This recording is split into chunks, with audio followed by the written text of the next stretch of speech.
Okay, I'm going to do something special today. We're going to go over the 3 letters of John. So, and how many of you know his name wasn't John? It was Yochanan.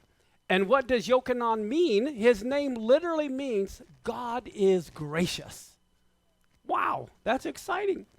Now, but before I go into the teaching, I have to create a setting so we know the culture, what was going on. Remember, John's first letter in the book of Revelations was to the church in Ephesus. Now, it is believed that the Apostle John died about 99 AD. 99 AD. Now, I want you to notice, now, as many of you know, I just came back from Turkey and Greece, and I have this yellow line splitting it because this is Asia. To the right, that was considered Asia. To the left where Greece is, that is Europe. And so this yellow line here is dividing the two. Now, in Revelation 1 and 4, John wrote to the 7 assemblies that are where? In Asia. That is part of Asia. Now, guess what? John lived in Ephesus. He was on Patmos for about a year, and then he went back to Ephesus, and that's where he lived. And here is a picture of Ephesus when I was just there a week ago. That's from the hotel room, but I zoomed in and got that cruise ship coming in. Here it is as I backed out. That's Ephesus. And then I backed out more, and I'm looking straight down from the hotel. This is Ephesus, is where we immersed or baptized about 30 people on our group, was right there. And what's amazing is that is where Paul also immersed a bunch of people that didn't know about the Holy Spirit. That is right here where this happened. Now, here is a walkway to a synagogue for, or an assembly for the Apostle John. This is where this is in Ephesus. They have this thing dedicated to the Apostle John that was built about 2,000 years ago. Okay, so that's, and this here, if you remember, look at John 19, 26 and 27 on your notes. It says, when Yeshua saw his mother and the disciples whom he loved standing nearby at the cross when he was about to die, he said to his mom, "Woman, behold your son." Then he said to the disciple, "Behold your mother." And from that hour, the disciple took her to his own home. So Miriam, lived in Ephesus with John.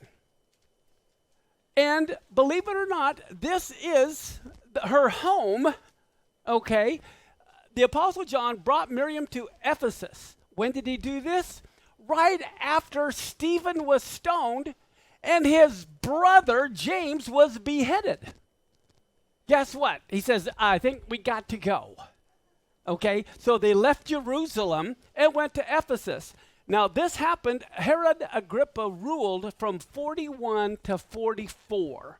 Okay, now this was supposedly the very home that Mary lived, but it was repaired in the 1st century, the 4th century, the 7th century, and then again in 1951. So there's been improvements, and that all may not be original, but that is the original place where she lived. We see in Acts on your notes, verse 12, 1 through 3, about that time, Herod the king, this is King Agrippa, laid violent hands on some who belonged to the church, and he killed James, the brother of John.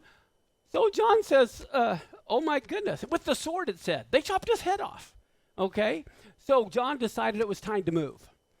And then it said, Herod Agrippa, when he saw that it pleased the Jews, he arrested Peter also. And this was even happening during the days of unleavened bread or Passover. So, oh my goodness, the Apostle John sees his brother beheaded, Peter arrested, and all the Jews were glad about it. So he says, we're moving to Ephesus, and off they go. Now, here's the thing. You may be wanting to take pictures when I'm done with this, but I want to give a historic timeline. The Roman emperor, there was Claudius Caesar from 41 to 54, and Herod Agrippa, as I just said, was the king of Judea from 41 to 44. After Claudius Caesar came Nero, and then Vespasian when the temple was destroyed, and then Titus, Domitian, Nerva, and Trajan. Many of you have heard of Trajan. But this is the exact years that they ruled. And so what do we find? Herod Agrippa, who lived from 41 to 44, he beheads John's brother James, he imprisons Peter, and John says, I'm out of here. Okay, I'm going to do a lot of history here, but it is so amazing. I don't know if you knew who Herod Agrippa was, but he was the grandson of Herod the Great. Okay? Remember Herod the Great? He's the really bad guy that wanted to kill all the babies when Jesus was born. Okay. Guess who Herod the Great's wife was? A daughter of the Maccabees. One of the princesses of the Maccabees. Her name was Miriam. And guess what? That King Herod Agrippa was still alive was a miracle in itself, because Herod the Great murdered his wife and all of her kids, but one son escaped. Okay, well, these Maccabees posed a threat to the descendants of Esau. Herod was from Edom. Okay, so Herod, in his paranoia, led to their murder. Caesar Augustus once said, I would rather be Herod's pig than his son. The reason why is they didn't eat pig. They wouldn't kill the pig. And he said, man, I'd rather be Herod's pig than his son, because he'll kill his son, but he won't kill a pig. But Agrippa managed to survive despite the cruelty of his tyrant grandfather. Okay, so Agrippa was appointed to his monarchy by Emperor Claudius in 41. But he was claiming to be a proud Jew, okay? And he was a very popular figure among the Jews in Judea. Now, the information I am sharing with you today about John's exile to Patmos comes from an early believer named Polycarp. Has anyone heard of Polycarp? Some of you have. Okay. Polycarp knew John personally. Okay?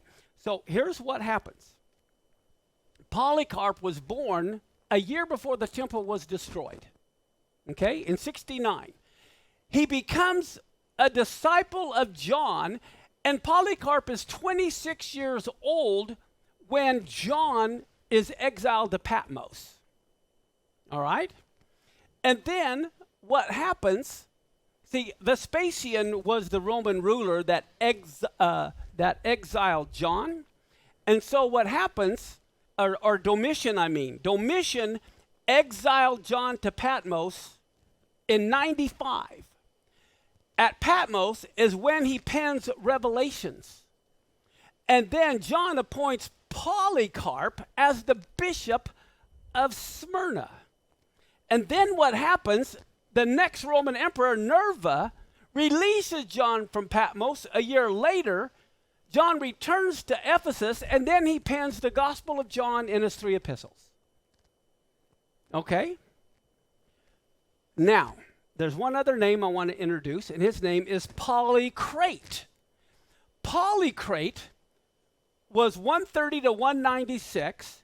He was personally influenced by Polycarp. Polycarp died in 155, but Polycarp becomes the bishop of Ephesus. Is everyone following me? Okay. I want you to notice how close Ephesus is to Smyrna. You see that? They're next door neighbors. So, Polycarp was the bishop of Ephesus,